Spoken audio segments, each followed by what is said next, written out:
오늘은 대학생분들의 취업 고민에 대해서 이야기 들어보고 제가 한번 상담을 해보려고 왔는데요.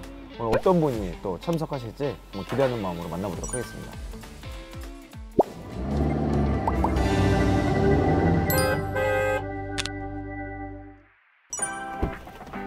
네, 반갑습니다. 안녕하세요. 안녕하세요.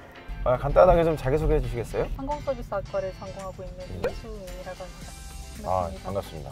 항공서비스학과는 원래 그쪽을 좀 하고 싶어서 들어가셨던 건가요? 진로를 일찍 정한 편인데 초등학교 6학년 6월 달에 여러 진로를 찾아보라고 어머니가 조금 많이 제안을 해주셨어요. 초등학교 6학년 때? 네. 야, 진짜 빨리 그 고민이 시작했네요. 네, 그래서 뭐가 좋을까 하고 이제 어렸다 보니까 나 외국인 친구 만드는 버킷리스트가 있었으니까 승무원을 하면 좀 괜찮겠다. 영어 공부하는 것도 좋아하니까 좀 괜찮을 것 같은데 하고 이제 그렇게 가벼운 마음으로 시작을 했는데 준비를 차근차근 하다 보니까 진심이 되어서 네, 지금까지 오게 된 것 같습니다. 되게 오랫동안 준비하는 거네요, 그러면. 네, 맞습니다. 초등학교 때부터. 그러니까 뭐 어떤 준비들을 좀 하셨나요?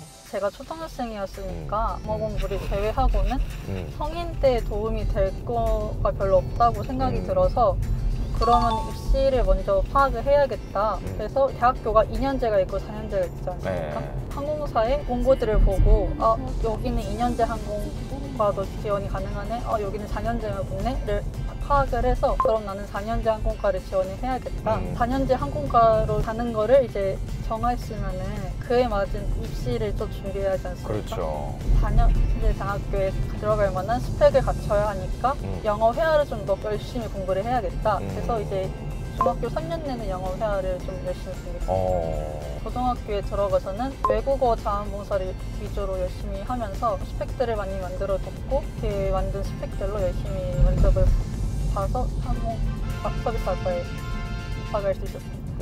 근데 보통은 2년제도 많이 하잖아요. 네, 맞습니다. 굳이 4년제를 선택한 이유가 있었나요? 2년제를 선호하는 이유는 더 빨리 취직을 할 수 있어서 선호하는 경우가 많은데 저 같은 경우에는 외국 항공사나 한국 항공사 중에서도 4년제를 선호하거나 4년제만 지원할 수 있는 곳들이 있기 때문에 선택의 폭을 확 넓힐 수 있게 4년제를 입학을 하는 게 맞다고 생각이 들었습니다. 대학교에 입학하시고 나서도 뭐 굉장히 많은 활동을 하셨다고 들었는데 네, 어떤 활동들을 좀 하신 건가요? 이제 항공 서비스니까 국제 관계도 중요하지 않습니까? 네, 그렇죠. 그래서 외교 관련된 서포터즈도 외교? 서포터즈로? 네. 그러면 주로 어떤 봉사활동하는 거예요? 뭐? 봉사활동도 한 적 있고 지금도 외교부 산하의 미국 서포터즈 5기로 활동 중입니다.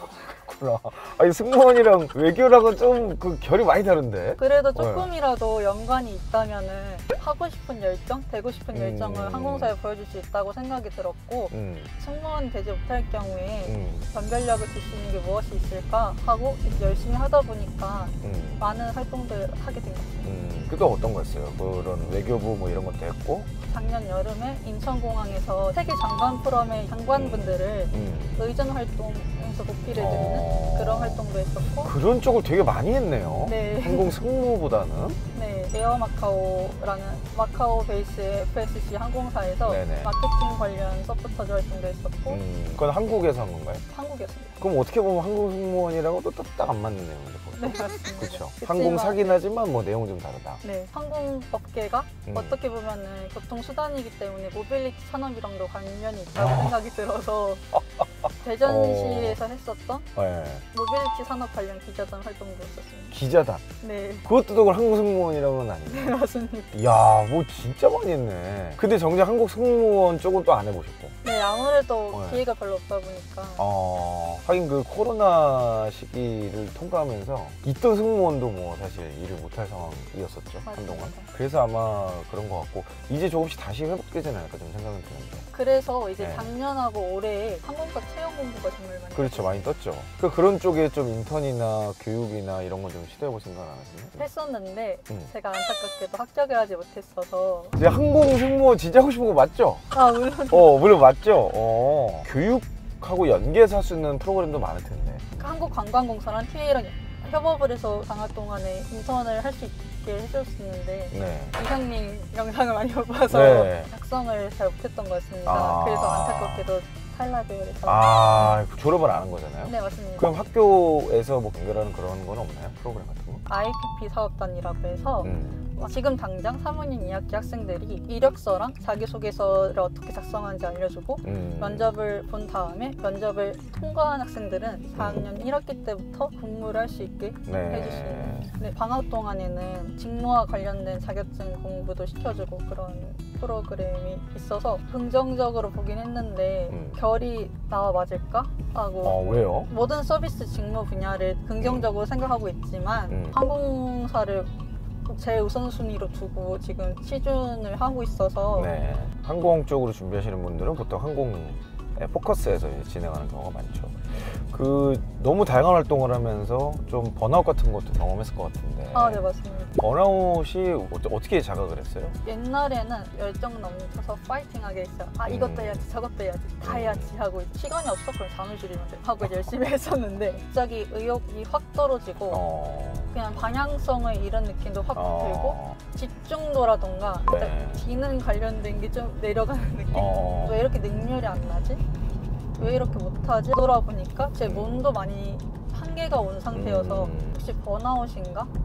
해가지고 찾아보니까 번아웃이 좀 심한 단계에 이미 와 있었던 거를 알아챘어요. 제가 그 직장인들을 많이 만나잖아요. 네. 근데 번아웃이 오는 케이스들을 좀 보면 대부분 일이 많아서는 아니에요. 그러니까 물론 그거는 되게 기본적인 요건 중에 하나고 의미와 방향을 잃었을 때 이걸 왜 하는지 잘 모르겠고 이거 하고 나서 뭐가 주어진 건지도 명확하지 않은데 시간과 에너지를 과하게 쓰는 거죠. 거기에서 오는 어려움이 번아웃이라는 개념으로 드러나게 되는 거더라고요.